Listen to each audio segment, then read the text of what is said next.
This is the 15th annual Baltimore Sun Foreign Policy Panel. This is also the 15th year of the life of the Baltimore Council on Foreign Affairs. And both the panel and the life of the council are very closely intertwined. And we are deeply in debt to that institution and the members of the panel. Signet Bank has also been a member of this council since 1980.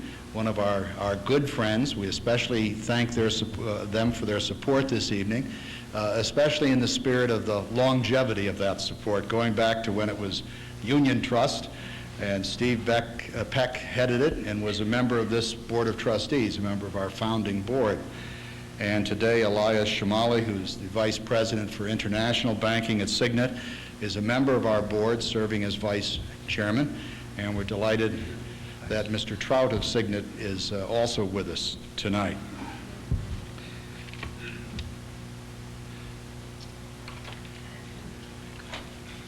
The Sun has been very important to the Council. As I've mentioned, it's been a supporter of this organization financially since 1980. Its missions are very similar to those of the Council. We, in a small way, do our bit with respect to citizen education and international affairs, and as an organization care very much about the success of American foreign policy. And of course, the Sun enjoys an international reputation for excellence in its coverage of international affairs, and maintains extraordinary integrity in its evaluation and encouragement of the success of American foreign policy. So we've always been not only thankful to the Sun, but we're delighted to have their support, because we respect them in their field of international affairs enormously. Having said that, by the way, let me remind you that one of our ground rules for tonight is that the topic is foreign affairs.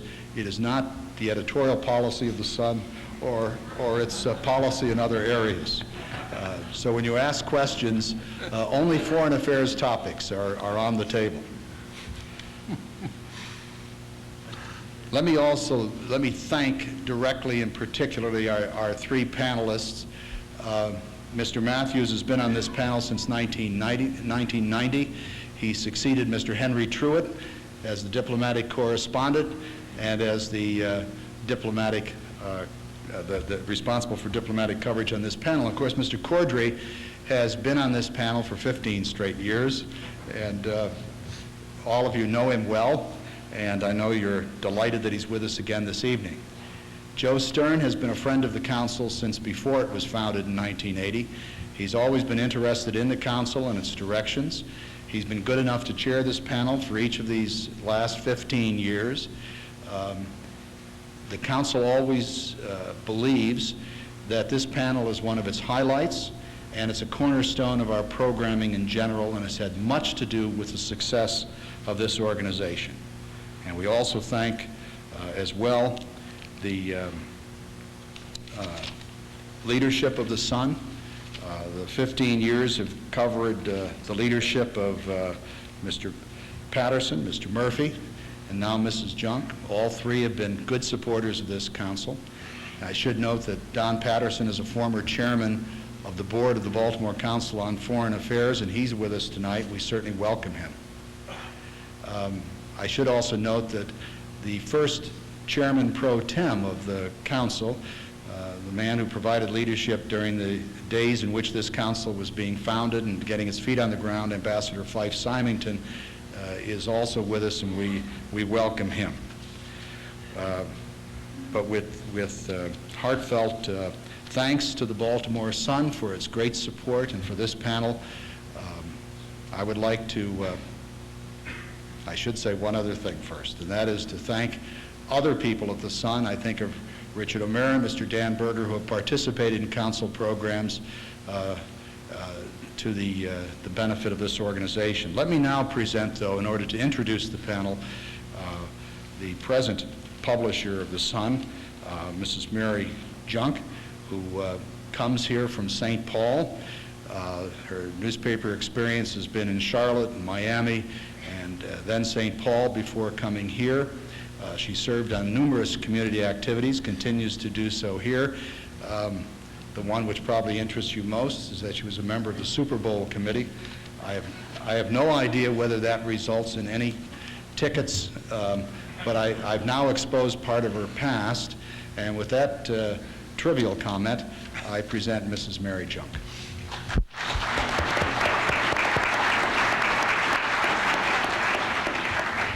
It didn't entail any tickets.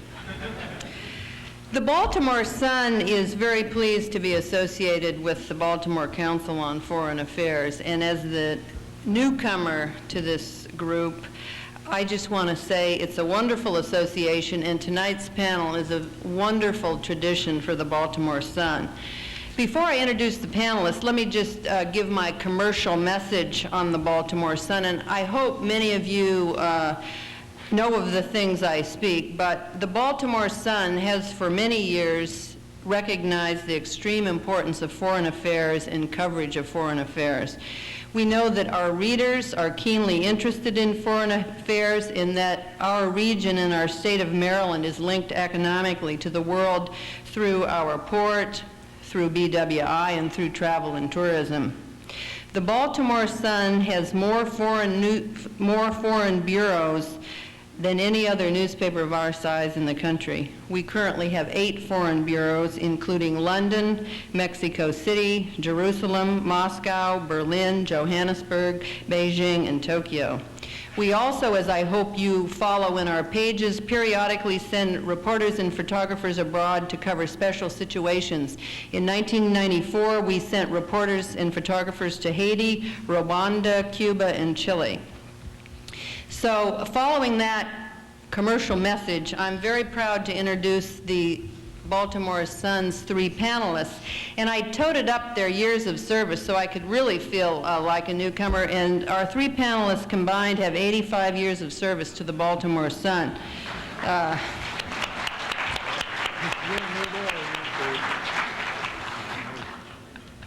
Which makes me really feel new, because I only have 1. But let me introduce the 3 in turn. And I spoke with Joe Sterne, and I said, Joe, does it really matter what order I introduce you in, or should I go alphabetical, or by age, or what? And so he said, well, no, it doesn't really matter. So I'm doing it by length of service to the Baltimore Sun. So first we have Mark Matthews, who I think is familiar to many of you. Mark joined the Sun's copy desk in 1980 and has been in our Washington bureau since 1982. He became diplomatic correspondent in 1990 and has covered foreign policy developments during the Bush and Clinton administrations. He's reported from the Middle East, from Europe, Latin America, and Central America. And this year in '94, he went to Rwanda for us. He's a native of New Jersey, graduated from Antioch College and entered journalism full-time, covering local news at the Courier News in Bridgewater, New Jersey. Charlie Corddry is, I think, familiar to all of you and is considered the Dean of Defense Correspondence. He's covered defense and foreign affairs in Washington for more than 50 years, first for the United Press and since 1967, thankfully, for the Baltimore Sun. He's also served as a long-term panelist on Washington Week in Review, public television's longest-running program. His reporting has spanned the period from World War II to Star Wars and has taken him around the globe.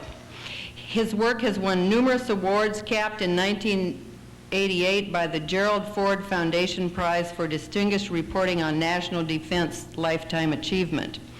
His alma mater, the American University in Washington, D.C., honored him with both the 1990 Alumni Recognition Award and in 1993 the Alumni Lifetime Achievement Award. Joe Sterne has 42 years of service with the Baltimore Sun. And I was honored to be there the day we thanked him for his 40th year of service. And of the 3 panelists, Joe is the one that I see on a daily basis and have worked with the most closely, and I am honored to work with Joe Sterne. He joined the Sun in July of 1953 after working for newspapers in Salt Lake City and in Dallas. He was assigned to city and state news beats plus a stint on Night Rewrite before being posted to the Sun's London Bureau in 1957. After 2 years there, he joined the Washington Bureau and from 1964 to 69 was assistant chief of that bureau. In 69, he was posted to the Bonn Bureau of the Baltimore Sun for 3 years before returning to Baltimore in 1972 to take up his present assignment as editorial page editor. A native of Philadelphia, Joe was a graduate of Lehigh University and the Columbia University Graduate School of Journalism. And I might note, none of the three have served on a Super Bowl committee.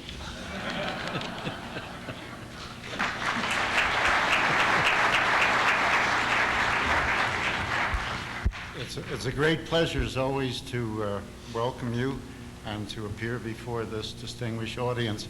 There are a few gray hairs in the audience, and Mary Junk asked me to do a little polling before we begin. So if there are any people in the audience who have been here for all 15 of these sessions, please raise your hands. We do have some. Okay, thanks. When we first were going to have this panel, when we first put it on, we were awaiting the presidency of Ronald Reagan, and we were trying to anticipate the kind of foreign policy that he would bring to this country. And at that time, you will recall, the Senate of the United States was in the control of the Grand Old Party. Well, it's back in control of the Grand Old Party, but the White House is now in control of the Democrats. And there is a feeling in Washington that this is probably the greatest job insurance contract that Warren Christopher could have, in that it would be very difficult to get his successor confirmed in the Senate, whoever it might be. In trying to figure a title for tonight's forum, I was thinking of Boris Yeltsin's words of cold peace, which he uttered at a time when tensions were rising between Washington and Moscow over the Bosnian War and over NATO's contemplation of an expansion toward or to the Russian borders. Hence, he raised this phrase of cold peace in the old Cold War context of East-West hostility. But it applies globally to a world that rarely has been more unsettled, more neatly poised between the promise of 21st century technology and age-old religious and ethnic tensions. Mr. Yeltsin was reminded of that truism all too soon when he launched his forces against Chechnya. As the year turned, he found himself embroiled in a conflict as old as Tsarist imperialism. He found, too, that the communications revolution that injected horrifying battle scenes into CNN's universal living room instantly loosened his hold on power and undercut his moral authority worldwide. The ominous subplot to the Yeltsin adventure cast Russia in its ancient role of Christianity's first defense against Islam. During 70 years of communist rule, the Kremlin proclaimed an official atheism that allowed it to pretend friendship to the Arab nations locked in struggle with the new state of Israel. The pretense started to crumble even before the Berlin Wall came down with the war in Afghanistan. But with Moscow openly siding with the Serbs against the Muslims in Bosnia, with Russian troops on the alert against many of Chechnya's Muslim neighbors, and with the Kremlin downgraded to minor player in the Arab-Israeli struggle, Russia was reminded that North-South religious tensions that it's always had throughout its history are more of a threat to its security, perhaps, than the East-West rivalry of the Cold War era. And not that Western Europe escapes this situation either. Western Europe may have ejected Islam from its territory 500 years ago, but the forward thrust of militant fundamentalism threatens France especially, with terrorism and massive immigration from North Africa. Formation of the European Union could easily extend this phenomenon to France's NATO allies, thus further jumbling the nice, neat, bipolar world we knew in Cold War days. The United States is not so intimately affected by these developments, though its tilt to the Muslim side in the Bosnian War reflects a geopolitical calculation in Washington to avoid friction with world Islam. The polyglot nature of our population does have its advantages. Though our mid-year nuclear standoff with North Korea was a throwback to the Truman-Eisenhower era, we Americans have had a recent reminder that the North-South divide is still the new name of the new game. I refer to the sudden plunge of Mexico into financial chaos. Mexico's plight has destroyed the illusion that NAFTA and the introduction of free market principles into a nation still feudal to its core would quickly produce a first world industrial economy. The Rio Grande remains a unique border. Nowhere else does so poor a country abut one so rich. It will take a long time before the U.S. and Mexican economies can reach any kind of real equilibrium. And meantime, this country too is beset with immigration pressures from the South. Pressures, fortunately, that do not include a religious dimension. If Washington is confronted by a cold peace, it is in China more than in Russia, where Moscow is economically dependent on the West and has to behave itself accordingly. Beijing holds tenuous control over the mightiest economic expansion in the world today. With its newfound clout, it is free to enforce a brand of communism marked by fierce suppression of dissent and human rights, while it runs up huge trade surpluses with the West. China is too big to be caged, too confident to be cowed, and too contemptuous of Western values to pay attention to Washington's political gyrations. Tensions between our country and China could sharpen over a long period of time.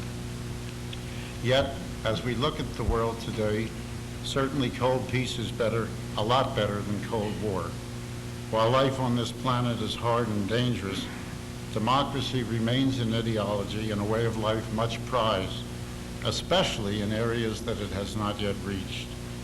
Note the remarkable example of Haiti, where a truly liberating American force to restore President Aristide to power has not caused a single U.S. death in anger. To be sure, nuclear proliferation still threatens, especially in Iran, which is too rich to be bribed along the North Korean pattern. At least the superpowers are not piling up mountains of weapons too destructive to be used. But it is imperative that the Non-Proliferation Treaty be renewed this year. There is reason to hope that world commerce, a subject I've returned to year after year, will vastly expand now that the United States has finally ratified the new World Trade Organization. Agriculture is shaking loose from protectionist restraints, and service industries are to operate under rules of conduct that are very much needed. So we may be on the threshold of a major economic expansion.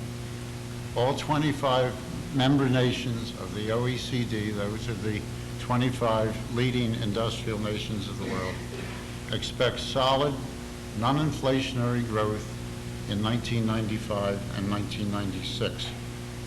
Whether this kind of prosperity really translates into world peace is one of the puzzles this generation will pass on to the 21st century.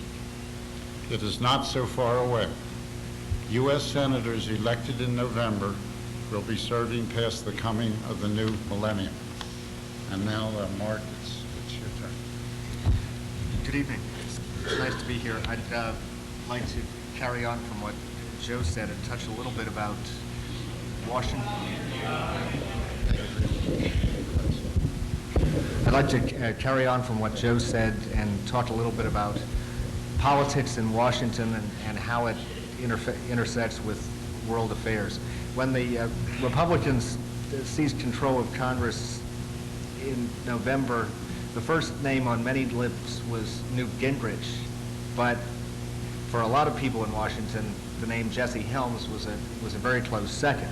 And this, the name was uttered with dread by a number of Democrats who saw Jesse Helms as an isolationist, someone who despised striped pants diplomats, who thought all foreign aid was a waste of money, and who opposed Clinton administration programs ranging and policies ranging from Russia to Haiti. As it turned out, Helms will be from time to time visible and certainly quotable, as he was when he warned President Clinton against visiting North Carolina. But he's not running for president.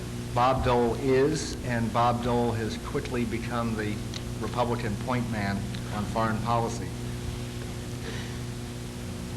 Mr. Dole's bark is often worse than his bite, as he showed when he initially tried to link the GATT World Trade Agreement with a cut in the capital gains tax. His opening gambit is often merely a negotiating position. At his core, he is a bipartisan negotiator, and the outlook with him taking the lead in foreign policy for the Republicans is probably less of a change than with Senator Helms.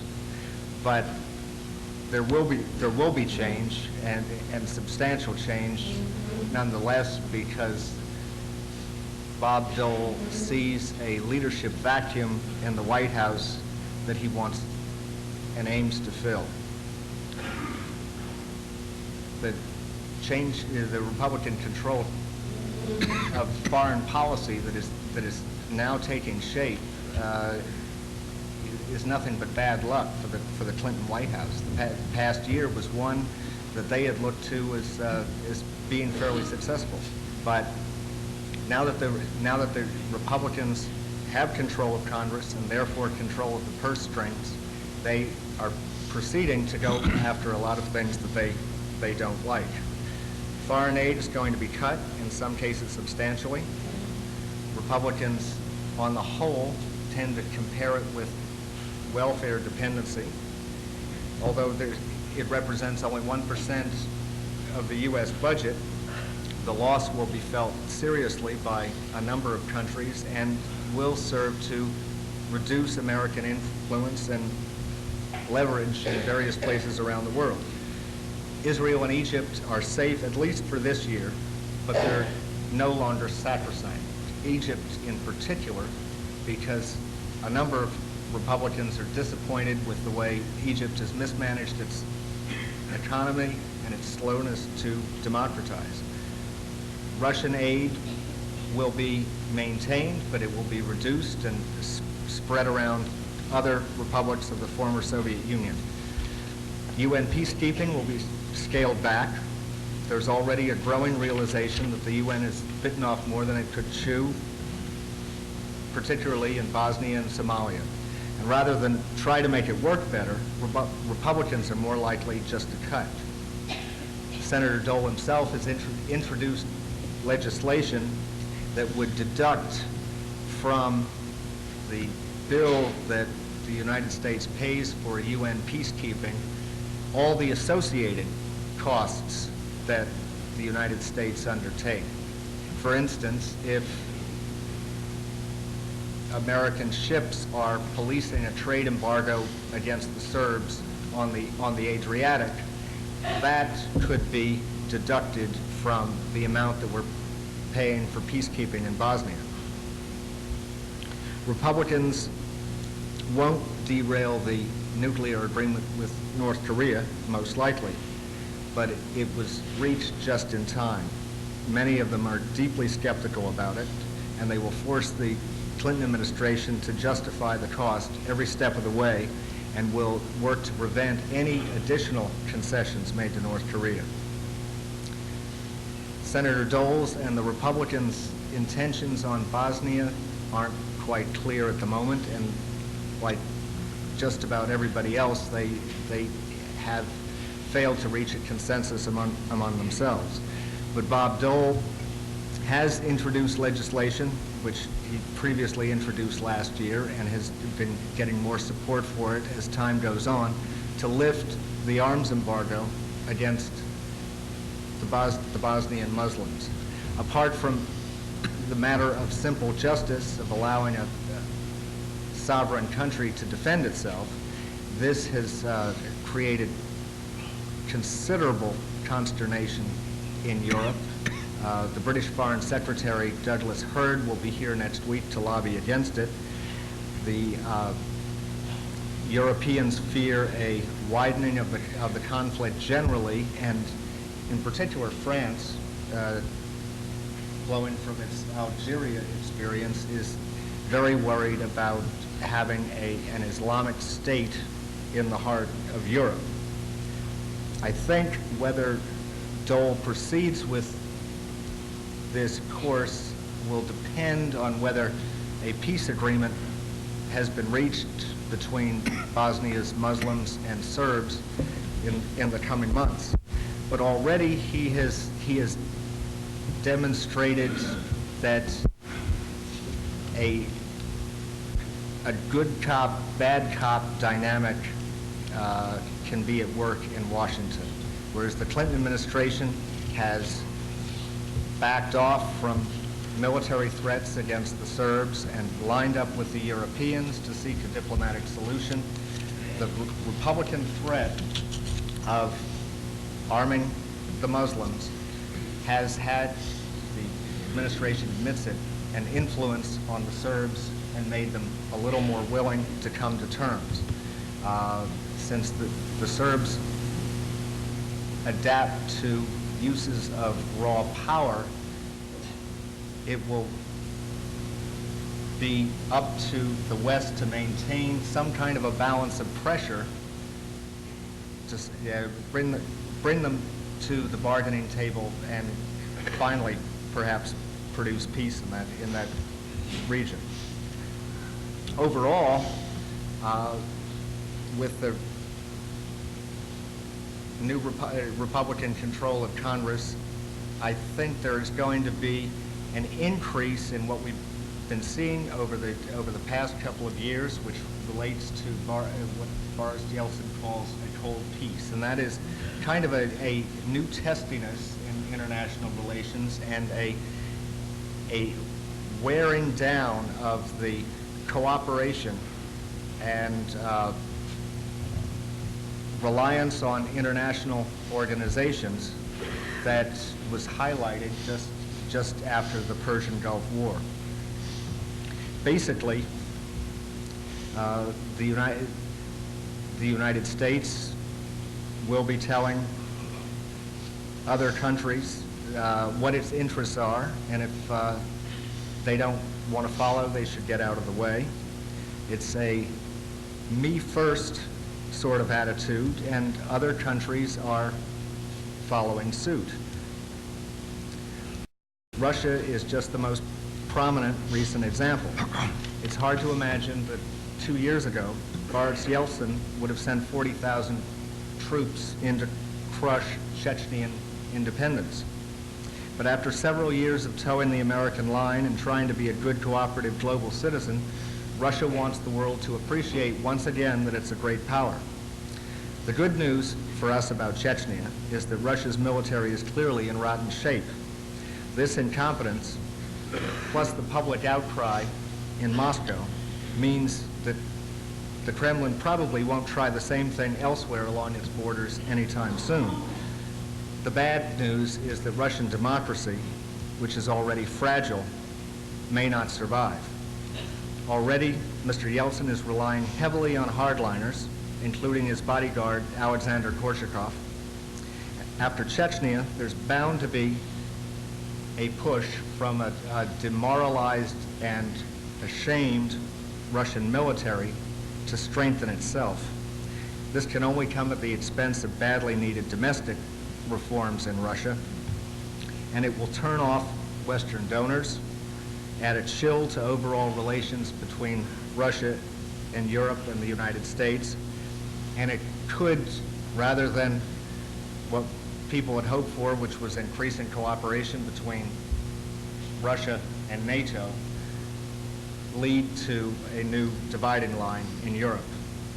We've already seen a weakening of the most formidable cooperative organization the world has seen, and that is NATO. The American decision not to enforce the arms embargo against Bosnian Muslims was a crack that could be followed by more of the same. Already we've seen decisions about Bosnia made among NATO ministers in Brussels that are undercut, if not countermanded outright on the ground by the leaders of the UN peacekeeping forces.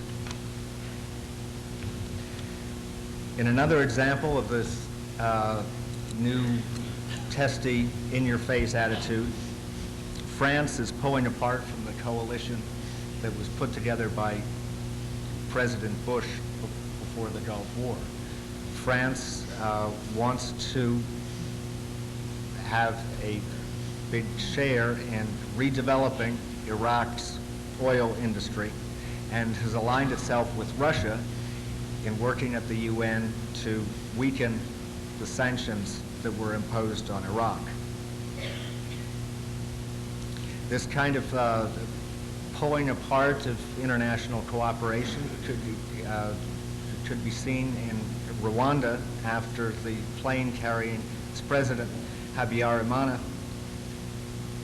was shot down last spring, and a wave of genocide followed. The United Nations response, over the strong pleas of the Secretary General that forces be maintained there, was basically to reduce the size of the UN peacekeeping force to total ineffectiveness.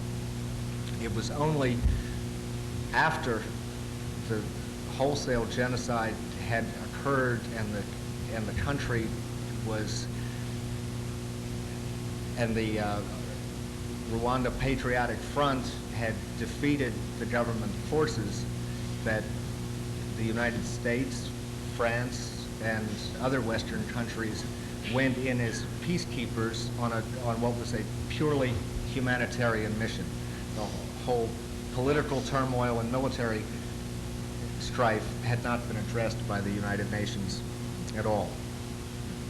With this sort of wearing down of international cooperation that I'm afraid the Republicans in Washington may tend to exacerbate, it's going to be especially difficult for international organizations to confront some of the challenges ahead, which include, as Joe mentioned, the rise of Islamic extremism from North Africa, stretching right across the Middle East into Asia.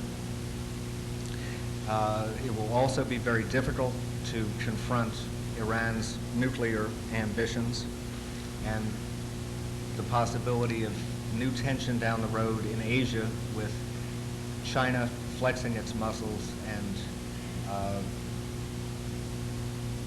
reaching out for oil-rich islands that are also claimed by Vietnam. Thank you.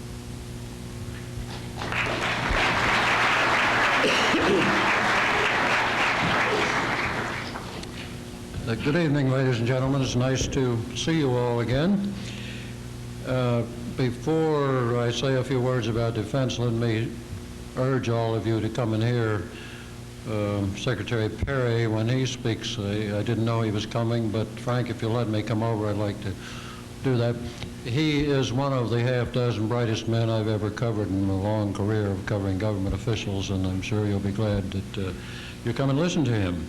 From what we have heard so far tonight, I am reminded of a conference I attended recently, and the subject was whether defense, American defense, is headed for a train wreck. And James Schlesinger, the former defense secretary, said that there's so many train wrecks looming ahead that it's awfully hard to know how to call attention to your own.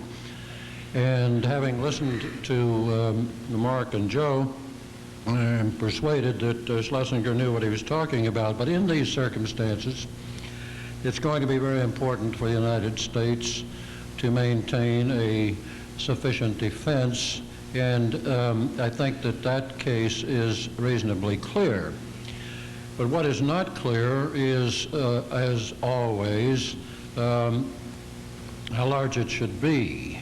The Republicans are now telling us, and by Republicans I suppose we all mean those people who are running the Congress, and in particular some of those in the House of Representatives, they're telling us that they're going to make it constitutional law that the budget be balanced.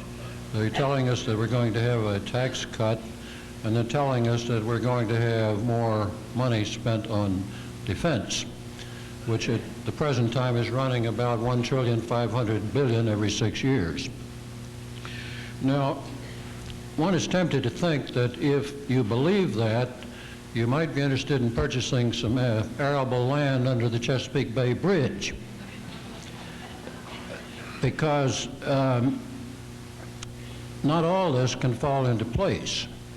And one already notices that the Republicans, having demanded more defense, are thinking more now in terms of having a study that might run for a year's time to find out what's really needed, a time-honored procedure in the nation's capital. But most all Republican senators want to be president, I suspect, except Strom Thurmond, who's 92 and is planning his next campaign for the Senate. So he's pushing for what might be a $12 billion increase in defense in 1 year's time, and that would be necessary to keep it at the level that it is now. Well, we'll see. The way it strikes me is that the Republicans, with their middle class tax cut and defense push, have maneuvered the Democrats into a position of having to respond, which they have. The president has talked about the tax cut, and certainly Mr. Gebhardt has, and the president has begun to push defense back up a little bit toward where it was when he first got hold of it. He really reduced the Bush plan, but not very much, and now he's proposing to put $25 billion back in over the next few years. It strikes me that there are two questions about national defense right now. One is the Clinton administration going to propose enough money to support the strategy which the Clinton administration adopted, and which is essentially a modified version of the Bush post-Cold War outlook? Is there going to be enough money to support that strategy? And I suspect the answer is yes. And the other question is it going to be enough money to blunt the Republican attack? And I think the answer is no. So, therefore, we're going to have in this country a very important defense debate, and it's a very good idea to have it, because if you've paid much attention, you know that the claims that are made by responsible people who ought to know what they're talking about are at enormous variance with each other. There are those who say that the defense program of the Clinton administration is $150 billion underfunded. There are those who say, no, it's only $100 billion. The Defense Department, which is not notable for trying to turn back offers of money, says no, it's got the thing under control, and that there's a few $1 billion shortage in a $1.5 trillion program. They think they can scrape up the money over the next few years. So an investigation to find out where we're at would be all to the good. Now, not only is there a question of how much more money should be invested in national defense, but there is a whole range of questions on what should be done with it. Should it be used to keep open unnecessary facilities throughout this land, which members of Congress love to do, but which are far more now than are needed by a reduced force? Should it be invested in future weapons because our future as in defense is in the high-tech field? Or should it be put into combat readiness, which is a big issue at the moment, at the expense of future investment? All these questions must be answered. There's one other solution. Defense could be cut, but I think that would be politically, the forces could be reduced. I think it would be politically impossible at the present time for the Clinton administration to propose what would be regarded in Congress as an outrageous thing. So I think that a big debate, as I keep saying, is in hand. Now, what should we do with our defense forces? Should we continue to run them around the Rwandas of this world and the Somalias? Should we run them down in so-called humanitarian activities, which really put quite a strain on a soldier? Do you train a soldier so that he's a cop who arrives at the door and says, reads the rights, or does he arrive at the door and shoot his way in? And that's the difference between conflict and humanitarian enterprise. I think that inevitably we will have to reduce the amount we invest in overseas use of our military forces for purposes other than those for which they're primarily designed.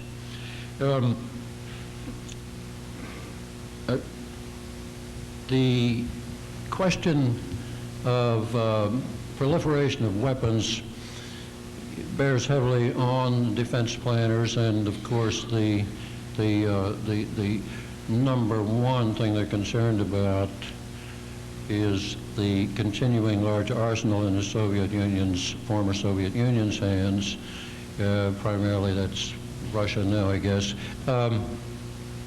And the prospect for proliferation of nuclear weapons in smaller countries, where when you think about it, you might find out that you are deterred instead of deterring. If Saddam Hussein had had nuclear weapons in the Gulf War, how ambitious would we have been, or how much deterred would we have been? It's interesting to speculate on that point. I just want to make this comment about the Russian military, and then I will shut down, and that is that it has given a positively dreadful performance recently, and I think that we would make a terrible mistake if we thought that that is the same army as the one that stood across the Iron Curtain throughout the Cold War. These are youngsters who are frightened, untrained. They don't know what they've been sent, where they've been sent, what for, and the Russian army has never been particularly interested in shooting its own people, something it probably has in common with a lot of other armies. So we ought not to make too much of that. If there should be a return to repression in Russia, which we ought to be concerned about, I'm sure they could shape up a military force if they decided to do that. That is sort of the things I had on my mind. The American force at the moment is geared to a strategy that calls for capability to fight two regional conflicts almost simultaneously. Military people have to have something to plan against, and that seemed like the worst possible outlook in coming years. And whether they could do it now is open to question. That it's a good plan has been, I think, shown in the past year with the problems in Korea and in Iraq. Those are the two regional contingencies that planners have in mind. The force to do that is being planned against the year 1999, when a lot of the things they lack now, they will have if all goes according to plan. So my concluding remark would be, I hope, one of reassurance to those of you who see the American forces' readiness harshly criticized. I think it's an awesome force, and I think that any competitor would not even come up to the bottom of the chart in American readiness measurements. Thank you.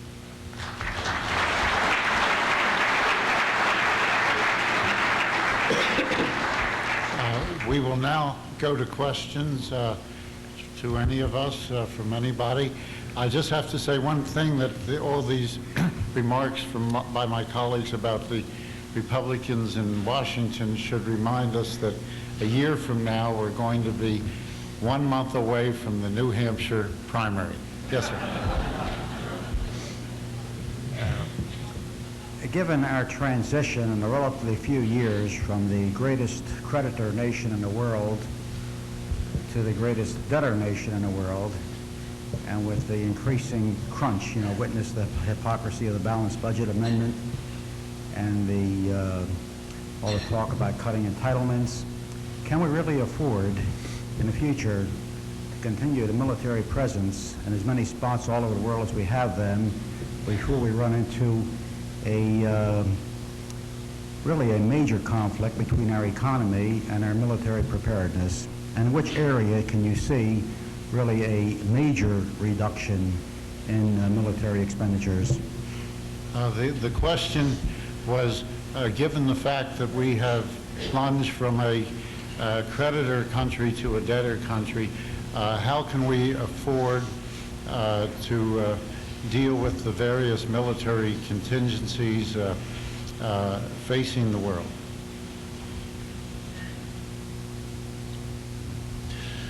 Well, I don't think that we're going to continue to run around willy-nilly the way we've been doing in the last year or two, and not only spending a lot of money that hasn't been appropriated, that has to be replaced, that is to say. I think that's going to be cut down. And I think the question also had something to do with where might we cut, in what areas might we cut. I think that also is politically impossible, so we're in a bind for a while. Yes, sir. Yes, Senator. Go ahead, please. For 2 years with the Democrats controlling all of Washington and the Clinton administration not being very aggressive in foreign policy, defense, the debate's been carried on basically in the newspapers and to a lesser extent the Republicans as they could get press. What role do you feel journalism has in reporting the news or pressing the debate when there really isn't any? Do you feel that CNN and the papers have gone too far in showing conflicts in Bosnia, Chechnya, or is that the rightful place for journalism to create the debate or just report on it? The question is whether journalism creates debate in foreign policy if we didn't exist, this debate would not occur. And has journalism gone too far in pushing foreign policy debate? I think what CNN has done, and it's really a remarkable phenomenon that we've seen in the last decade, is bring into American living rooms, not, as was the case with the Vietnam War, a crisis that American soldiers were involved in, but a faraway country in agony that otherwise people would not really see up close and vividly. This, to some extent, I think, has encouraged other news organizations to follow suit, and more of the world's problems are being covered on a regular basis by television news. certainly newspaper coverage of world affairs hasn't diminished, particularly of the hot spots. And to some extent, you're right, it has, I wouldn't say driven the debate, I would say pounded the images of horror have themselves forced policymakers and politicians to react, sometimes to overreact. One of the things that you hear a lot in Washington is that they don't know how to deal with the quote-unquote CNN effect, and they don't always want to be driven by TV images into decisions. Yes, please. I read recently in my favorite newspaper a report that some circles there's fear that the all-volunteer army, hence professional army, has the people in it are removed from the general civilian population and may someday pose a serious threat to our foreign policy in having the army do what they want and rejecting civilian control. Do you have any opinion on that?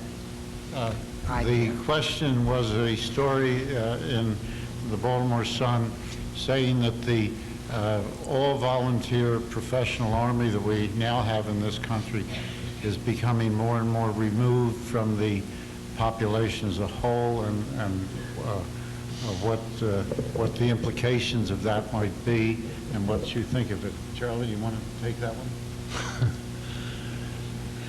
It's not a particularly welcome question for me.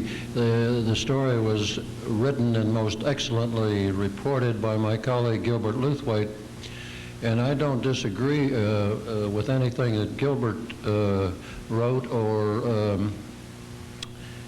got from competent sources.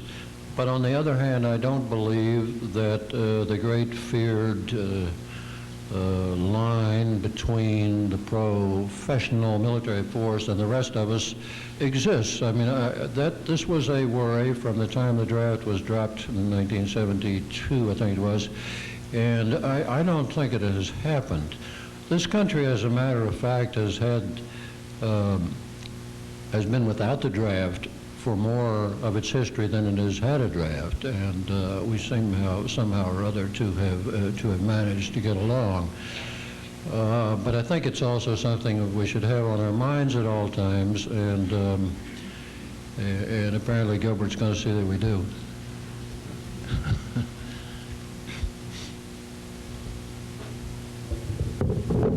Ready?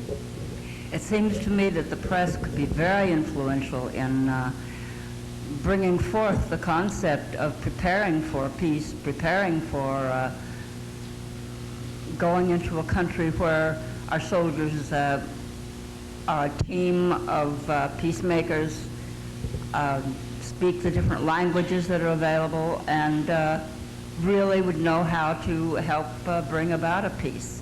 As was so ably spoken a few minutes ago, the soldiers are not trained in that. We've expected a lot of our Army to become a peacemaking factor. And then also, it seems to me the press could go after the concept of our supplying arms so continuously. Selling arms abroad is I know I'm a very good moneymaker, but somewhere something else is more important than money. The question started out with a comment that the press does a worthwhile job in promoting peacekeeping operations by U.S. forces. On the other hand, I think the questioner was suggesting that the press does not do an adequate job in revealing to the American public how much arms trade this country indulges in to other countries. Do you want to take that? Yeah, I don't know how you cut this off. It's a question of if we don't do it, somebody else will. And now that our defense industry is practically extinct compared with what it was 10 years ago, one way to keep it alive a little bit is for it to export weapons. And while you may be quite right that money is not everything, but it is in business apparently a long way ahead of whatever's second. And it's that's not an original thought with me, by the way. But efforts have been made to control arms, dumping of arms into the Middle East, to there is a United Nations register of arms and all that stuff, but I don't know, frankly, I wouldn't hold out much hope that arms trade will shrink in the present, in the near future, whenever that is. I just don't. Do you, Mark? Okay, he doesn't either. Mr. Chairman, if it is given that the United States is maintaining a commercial empire with thousands of troops and hundreds of ships on bases around the world, many in foreign countries, what type of foreign policy should this country espouse to maintain international order without the United Nations and still be true to its democratic ideals? The question is, with American forces deployed around the world, what kind of foreign policy should the United States adhere to promote and protect its ideals? I think that sums it up pretty well, Ambassador. You want to do that? Without the United Nations, is that correct? Yes, without the United Nations.